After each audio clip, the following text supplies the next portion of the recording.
Salut tout le monde, j'espère que vous allez bien. Bienvenue sur la chaîne Meiko Malinois pour une nouvelle vidéo. Aujourd'hui, on va vous expliquer comment occuper votre chien à l'intérieur avec un petit exercice.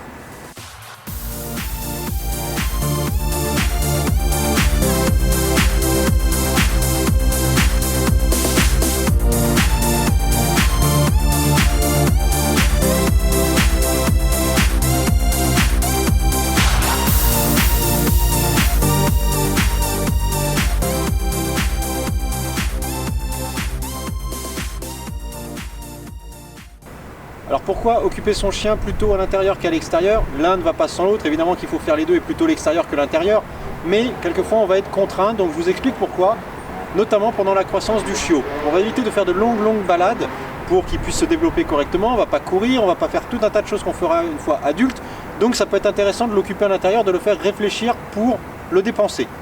L'autre raison, ça va être lorsqu'on est dans un contexte comme celui-ci, doublement d'ailleurs. Le confinement, on est obligé de rester plus ou moins chez soi quand on n'a pas de jardin, etc. Donc on va essayer de l'occuper à l'intérieur. 2, mauvais temps. S'il pleut énormément, s'il fait un très grand froid, qu'il neige, enfin les intempéries font que vous allez plutôt rester un petit peu plus à l'intérieur. Eh bien il va falloir l'occuper aussi pour le dépenser à l'intérieur. Et enfin, dernière raison, tout simplement, même si le chien est adulte et que tout le contexte est entre guillemets normal, eh bien pour varier un petit peu, le dépenser, le faire courir, etc. c'est bien. De temps en temps, changer ses habitudes, le faire réfléchir à l'intérieur, le faire travailler à l'intérieur, c'est mieux. Je vous avais fait une vidéo spéciale confinement sur comment fatiguer son chien en 1 heure avec l'ordre Cherche en pleine nature. Eh bien, cette vidéo va être un petit peu complémentaire cette fois en intérieur, mais vous pouvez, je vous mets le lien, vous baser déjà sur l'autre vidéo. Ici j'ai la balle, vous pouvez prendre d'autres jouets, d'autres balles, d'autres choses pour interagir avec votre chien. Vous pouvez prendre aussi dans ce type d'exercice la friandise. La friandise, je suis contre quand on parle d'éducation, de lien avec le maître, de récompense. En revanche, si je vais cacher une friandise quelque part et que le chien la trouve, c'est pas un lien direct, je lui ai demandé d'aller chercher, donc ça je suis pas fermé. Donc après cette petite introduction, on vous montre toutes les étapes, toujours pareil, on va y aller par palier. Donc je vais vous expliquer toutes les étapes pour arriver à faire tout un tas de jeux et faire réfléchir votre chien en intérieur. Pour commencer, on va toujours prendre le même objet, le jouet préféré ou la friandise s'il est plutôt friandise. Mais vous prenez vraiment quelque chose dont il raffole pour commencer l'exercice. Première étape, Prada assise. On va demander au chien de regarder l'objet. On va lui poser devant, lui faire comprendre que c'est avec ça qu'on va jouer. Oui, c'est bien. Pas toucher.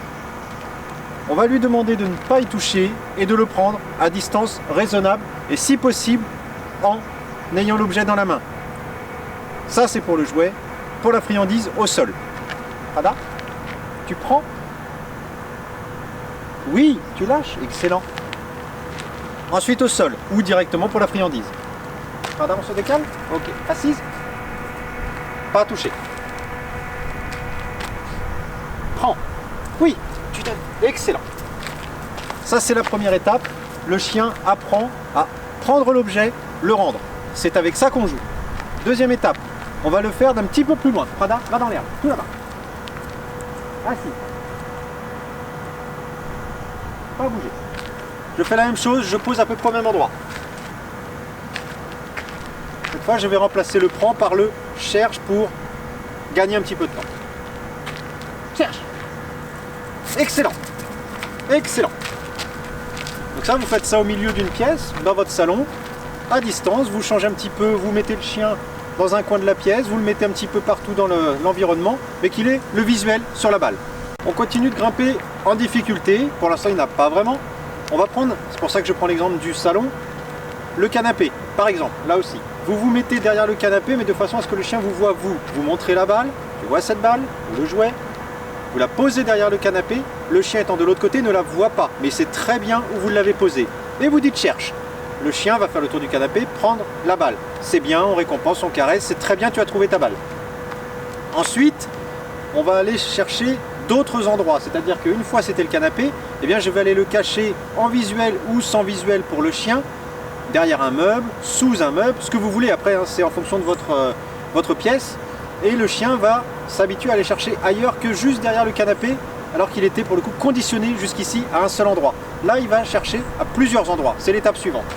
Donc là, on est dans, imaginons, le salon à divers endroits, mais le chien contrôle plus ou moins, il sait à peu près où vous cachez. Donc ça reste relativement simple. Maintenant, on va mettre le chien dans une autre pièce. une pièce auquel évidemment il a accès. On va le mettre complètement à l'aveugle et on va cacher la balle à un des endroits qu'on a déjà travaillé auparavant, derrière le canapé, sous un meuble, etc. L'objectif, c'est de déboussoler un petit peu le chien. Il est habitué sur les différents endroits, mais il ne sait pas du tout lequel vous avez choisi puisqu'il était dans une autre pièce au départ de l'action. Donc voilà pour les bases. Maintenant, on va leurrer le chien et on va le mettre en difficulté et en échec pour qu'il prenne encore plus de plaisir et plus d'intensité dans sa recherche. Donc ce qu'on va faire, c'est leurrer le chien. Comment vous leurrez le chien? Exemple, Prada assise. Imaginez, j'ai le canapé entre les deux. Je me baisse pour poser derrière le canapé. Je relève discrètement, ma balle est dans le dos. Prada cherche. Elle va chercher un petit peu devant, renifler partout autour du canapé. Et vraiment, elle va mettre toute son énergie à dire où est-ce que c'est, où est-ce que c'est. Puis à un moment donné, il va falloir qu'elle lève les yeux et qu'elle dise merde, je suis en train de chercher dans un truc erroné depuis tout à l'heure. En fait, c'était dans le dos de mon maître. Donc, il faut que je sois un petit peu plus attentif que ça. Et ça marche aussi avec plusieurs endroits, type le chien, vous faites semblant de mettre derrière le canapé, puis vous allez à un autre endroit, puis vous allez à un troisième, puis un quatrième. Vous allez voir que le chien va pister les 4 endroits que vous avez fait et vous pouvez le leurrer en mettant dans votre dos ou pas, à un des 4 endroits. Donc tout ça, c'est du déconditionnement. On varie, on varie, on varie et on essaye de faire réfléchir le chien. Maintenant, on va complexifier encore plus sans le leurre. On peut rajouter le leurre encore après sur ce que je vais vous montrer, sur plusieurs objets. Vous prenez une balle orange, vous prenez une balle bleue, vous mettez les 2 balles devant. La première, Prada, cherche ta balle orange, cherche ta balle bleue. Oui, non. Lui faire comprendre ce qu'on attend. Et ensuite, vous allez cacher les 2 objets et cherche ta balle orange. Et vous, évidemment, vous êtes au-dessus, vous contrôlez, et si vous voyez que ça part vers la bleue, non, non, non, non, non, vous travaillez pour que le chien recherche que vous avez identifié comme l'objet de recherche. Vous faites la même chose avec les friandises. Ça c'est le gâteau, ça c'est le jouet. Cherche le jouet, cherche la friandise, pas toucher, ainsi de suite. Essayez de varier les exercices et de monter la difficulté. Ensuite, vous pouvez mettre 2, 3, 4, 5 objets, faire plusieurs endroits, le faire à l'aveugle, leurrer. Vous avez la friandise dans le dos, cherche la friandise, le chien va chercher pendant 1 heure. En fait, vous l'avez dans la main depuis tout à l'heure. Tout ça, ce sont des composantes, des petits éléments que vous pouvez mixer à l'infini. Alors pour conclure, vous avez compris, avec un exercice simple de départ, on peut mixer et offrir énormément de possibilités de réflexion, d'apprentissage à votre chien. Ce qui est important là-dessus, c'est que vous allez pouvoir en intérieur, en peu de temps, 1, le faire travailler et 2, lui apprendre beaucoup de mots et de règles de vie. Pourquoi des règles de vie? Parce que tout simplement, si vous cachez la balle derrière le canapé, vous le leurrez, comme je disais tout à l'heure, il va chercher un petit peu partout. S'il ne trouve pas tout de suite, ouvrez une porte d'une pièce à laquelle il n'a pas le droit, il n'a pas accès. Ce qu'il va faire, c'est qu'il va potentiellement se dire bon bah je la trouve pas depuis tout à l'heure, je vais y aller. Et quand il prend la direction de la pièce, non demi-tour. Vous avez dit non, vous avez dit demi-tour, ça fait 2 mots. Et en plus vous allez refuser l'accès. La balle ne sera jamais ici, donc il n'a aucun intérêt d'y aller. Il a intérêt à rester dans la pièce qui est autorisée. Ensuite, pour les mots, vous allez pouvoir apprendre le oui, non, cherche, assis, couché, pas bouger, canapé, cuisine, salon, va dans le couloir.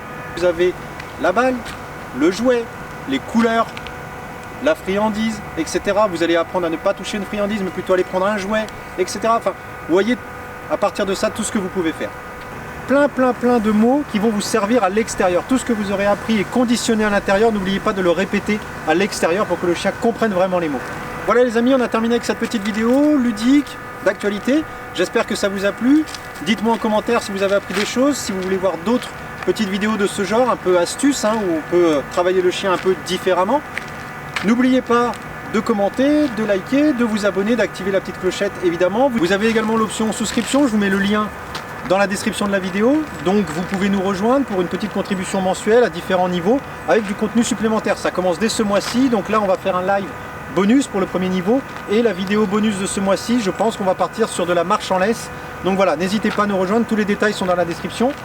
Nous on va vous dire à bientôt avec Prada et Riff pour les prochaines vidéos de la chaîne Meiko Malinois. Ciao. Cherche.